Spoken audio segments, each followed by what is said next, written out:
Hi, this is Paul Casey, the Kenpo Karate Minute, and with me is Master Todd Durgan, PKI. He's been with me on several Kenpo Karate Hall of Fame Zoom meetings, and we just had some discussion about the stages of combat. In that, the important thing that we're lacking, and I thought was brought up eloquently by Mr. Durgan, was that the things that we're missing in our training is the intent, the mindset. You got to have the mindset that this is business. If you play at it, you're going to get hurt. And the second thing is to solidify your basics. You need to work on that. Mr. Parker told me once, he said, the secrets of Kenpo Karate are your basics. And that means including not only your training on the mat in how to block, punch, kick, strike, parry, et cetera, all the maneuvers. There's all that laid out in his syllabus, but also conditioning. And that's one thing. He also said that when technique ends, conditioning takes over, or guts, as he would say. And that's true. You have to have that mindset that you try to hurt me, damn it, I'm going to have to end this fast. And Kenpo was always intended to end things very fast. We don't play games. And I think that Mr. Durgan can really explain that a little better. So, Todd, let's talk about, what are we talking about? What's that mindset that I need to know that when I walk into that school to prepare myself in my martial arts journey? Well, first you have to be prepared. Prepared for what? You have to be prepared to be able to, you have to be prepared on a couple different levels. You have to be prepared to train for it. You also have to be prepared to be in a them or me mindset or mentality, right? You can't be emotional about it. You have to be matter of fact about it. And that's one of the things that you talk about a lot, actually, is it's them or it's me. If we get on them, if they come after me, I'm taking them out. It's not, I might get them, I might not, I might survive, I might get broken. It's, I'm going to win, they're going to lose, it's over. It has to be. It's, you don't get a second chance. There's no official there. Yeah, I have no doubts that that was instilled in you a long time. By the way, you have military training, correct? Correct. Okay. What did they teach you in boot camp about what's going to happen out there? Oh yeah, no, there is no maybe. It's all about, yes, I'm moving forward. You know, if there's a wall, I'm moving through that wall. I'm not going to struggle. I'm going to move through that wall, and I'm going to get to the other side. I'm going to do whatever it takes to get there. And that's part of what you go through. And so it's interesting that you brought that up, because, you know, until you just said that, I hadn't really thought about how much that affected me and my mindset toward combat, that and some of my childhood happenings. But yeah, interesting, very interesting. Thank you for that. Yeah, well, I thank you for your service. You know, people don't realize that a lot of people do enter the military because of, maybe it's a family thing. Their father, mother were in the military. They want to continue that legacy. Some people do it because there's the things that the military can offer you that maybe you're not sure about right now. Put in some time, and then your education can be covered, and maybe, or you'll be able to do things around or maybe you'll make a career out of the military. Right. And there's nothing, and those are all honorable things. Yep. And honestly, every time I see somebody that is a veteran or whatnot, I thank them for their service. As do I. It's a beautiful thing. I also say that to police officers and firemen, and anybody that, you know, first responders, because my God, they put their lives on the line when they drive that ambulance through traffic, and they can get hit and get killed there. Some of the only professions that wake up every morning and go to work with the opportunity or the chance that they may not come home. And right now, with the level of hatred, it's visceral when you see how they want to defund the police. They want to take away police. Policemen's hands are tied. I mean, and we're seeing the same thing with our military. First of all, they are the first line. Mm-hmm. When you're in trouble, you pick up the phone, you say, help me. They come. They don't care who you are. Yep. They will be there because that is what they are driven to do. Yep. It's a thankless profession, but you know what? It's an honorable profession. I agree. In the past, in the feudal times, They were called samurai. Yeah. And that's where our art originated, from China and Japan, traveling to Hawaii. And those things were there. Ed Parker actually had a background. His father was a boxing commissioner. He knew how to box. He was a boxer. He also was a black belt in judo. But when he met Professor Chow, and his life changed, and he trained with Emperado and the others out of Hawaii. These boys knew exactly what it meant, and to make sure that they could take care of themselves when confronted, because there was a lot of racism back in those days about people So in that vein, I want to ask you a question.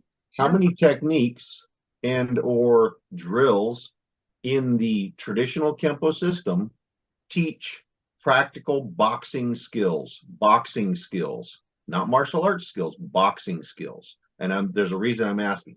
Well, there are master key moves. If you look at them, anything that deals with rotation, torque, backup mass, and marriage of gravity, those are the lower rotations. You'll see that when you do your jab, your cross, your roundhouse, your hook.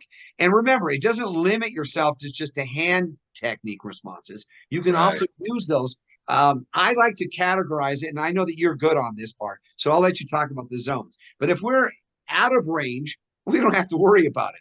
Use your two legs and run. That's the first rule.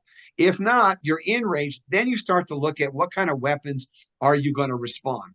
And in my discussions with Ed Parker and Frank Trejo and Chuck Sullivan, preemptive strikes are pretty good because we're not going to get hit. That's the way it looks. So you use the jab with your front snap kick, or you do a step through ball kick, that's your step through cross, or you do a roundhouse, there's your hook, whatever. Then you start to move into strikes with your arms. Then you go from the short punches, what are elbows, and such. And then you move into manipulation. And I know that in the PKI, which I salute, because we have failed to recognize that Kenpo came from a jiu-jitsu background. Yeah. And we don't do that. So those are general responses, but go ahead. Why don't you explain it, why we do it, and why we should learn it? What, the jiu-jitsu? No, what you're talking about when it comes to the boxing principles and concepts. So the reason I ask that is because you see a lot of times people profess that the relevance they profess the relevance of this or that versus just traditional Kenpo. And while I agree to some extent, my point is that the founder of the system didn't incorporate more of those things. So why is it that some people profess that those things are so much more important, right, than practicing a sequence of motion, what I call basic scenarios or self-defense techniques, right? So there was a reason. If his dad was a boxing commissioner and he had an understanding of boxing, there was a very good reason, I'm sure, I don't know what it was, that he didn't incorporate more actual boxing type training. You know what I'm saying? It was. I think it was because of the background of Hawaii and the strike. Most of it was jujitsu premised at first. Yeah. System. Yeah. And that's one of the things, folks, if you get a chance, look up Todd. He has some brilliant ways of sequencing motion in a way, rescripting as he calls it, where he takes a technique and he shows you several ways to that same motion and how it's applied. And it depends on the escalation of the challenge and what he wants to do with the opponent. Am I correct? Yep. Yeah. It's all about the 4 stages of range, so on and so forth. I think I'll say this much. Frank took that. Frank was delved into Kenpo. He was very proficient. He could take a technique, make it work no matter what. But he also studied heavily in boxing, kickboxing, and full contact. He was there, and he taught as well. And he would show you how you could take the basic scenario of a jab, a cross, and a hook and set the opponent up by bobbing and weaving and angling off. And then he could use Kenpo techniques. Remember, boxing limits itself in the traditional sport of boxing to punching with your fist. Yep. Sometimes they will use other things. We, on the other hand, how many weapons do we have, Todd, as a Kenpoist? Just everything. Everything. Everything's a weapon. Biting. Everything's a weapon. Yep. Shoulder. My chin's a weapon. Fingers. Claws. Grappling. Yep. Back knuckles. hammer fist, hand swords, Shoulder. forearm, inward elbow. Okay, I'm just covering. That's one side, folks. Right. Do it on both sides. Then he'll use push grab. Then we use what? We use knees, the opposite of an elbow. We'll do a kick. We'll do most of our kicks are lower. We're striking groin and below because you really can't stop that stuff. If the intent of me is to break something, I'm going to break your leg. You may punch me in the nose, break my nose, but I'm going to make sure I cripple you. And why? That's it. Now, here's one thing that most people don't practice or address, and I know you do this. There are a few practitioners that hold themselves out as grand poo-poos. Okay, that means they think they're great, but it's really poo-poo. Okay, and the reason I say that is that when I was in Pasadena, Ed Parker did this. Frank Trejo did this. Tom Kelly did this. The greats did this. They would always end their sentence with a takedown, a sweep, a takedown, a throw, and then have the superior advantage over their opponent as they hovered over them, either throwing with a punch, a stomp, or a kick, or body slamming them into the ground. And that would be a sweep, a takedown, and whatnot. You don't see that in tournaments anymore because they say that's dangerous. Yep. My God, do you see some of these sport things that they do with their heels and what they do with and they kick to the groin? My God, if you need to know how to do that. And one other last thing I think is important, I'm going to turn it back over to you, is that you need to know both sides of the coning. You talked about five swords, okay? That's one of the, that's one of the staples of it. It's the jab, the cross, and the hook, okay? Boom, boom, boom, boom, okay? It was a 5 count at one time. They called it other things, and I've had those discussions. Slicing the sun, yeah, they had all kinds of stuff. The point is, you need to know how to do the technique or scenario or the situation, or I call it the idea, the base move idea, because I look at things as practical Kenpo ideas, and then practical Kenpo techniques that you can refine and work on, okay? But the point is that people, all they do is focus. We get in a Friday night line or a techniques line, and you'll see the guy, and all he's doing is worrying about getting up and doing 5 swords and doing it right. But he gets mad. Yeah, as fast as he can. There's no body, there's no rotation, there's no solidifying of the base. The stances suck. Sorry, they do. Yep. And you don't use the proper body alignment, mechanics, balance, posture. You don't use the right technique of torque, rotation, because it comes from everything. I mean, if you look at a punch or a strike, that whole thing comes, you'll just see like a bunch of pigeons that get scared in the courtyard and go, this is what you see. Yeah. And that's the first part. The second part, which is a disservice to the guy that's doing it. If I was with Todd and I was his partner, I need to know how that technique attack is. So if it's 5 swords, I step through round, I need to do that roundhouse attack. But they don't do that. They do that really crappy. They'll either step through and do a straight punch or throw some weird thing. And then the guy in line will say, wait a second, that's the wrong, you didn't do the technique right. You didn't attack me the right way. Right. Well, news at 11, folks. Todd, set us straight. It ain't going to be that way. No. If I'm demoing something and one of my brown belts, for example, throws a left instead of a right, I go into something for a left instead of a right. It's likely not a base move or self-defense technique, but it's something, and they immediately regret it. Try to get away as quickly as possible and say, "Oh, sorry, my bad." I'll throw the correct attack if I'm trying to demo something for a student. In a technique line, I mean, you got to do something, right? That's probably one of the greatest mottos you could have for a self-defense mindset is do something. Yeah, I think so. Because he who hesitates, and we know what Mr. Parker said on that. Yeah, meditates in a horizontal position. Now, 2 examples. Frank Trejo, when we would do the lines, he said, I'm not calling out any techniques. I'm just going to attack. Throw whatever you want. Oh, my God. That got pretty scary. But you know what's great? But the people in the back of the line were starting to go, oh, my God. I don't know if I can do this. It's like, I know the answer if you tell me the question in advance. Mm-hmm. It's not going to be that way. Remember Parker one time, I was partnering for him and he was doing a demo in Pasadena. I did other places with him, but I remember this. Frank said to me, "Do you got a cup?" I said, "For what? You thirsty or something?" "No. Do you have a cup?" "Oh, you mean for that?" "Oh, yeah, sure." "Put it on." I said, "What, are you going to kick me in the nuts?" I said, "Not me." So I put it on, got out there, and Frank goes, "Hey, Mr. Parker, you're going to do it?" I said, "Oh." And Parker looked at me and goes, "Casey, come here." Oh my God. I said, "Oh shit. Sorry." I got up there and I'm like, okay, he's not gonna kill me, I don't think. But I've seen him do the elbows, Yeah. a little, he get wild with the elbows. So he got up there and man, Todd, I was a contortionist that day. Face and nuts and back and everything. So it didn't get whacked, and he was doing his stuff and he went boom, boom. And I went, oh, and I went, and this stuff. And I'm telling you, it's humorous now, but if you've ever saw him, you would know what I'm talking about. He looked at me and goes, you didn't think I was going to do that. And I looked at him and I said, "Mr. Parker, I just hope it didn't hurt."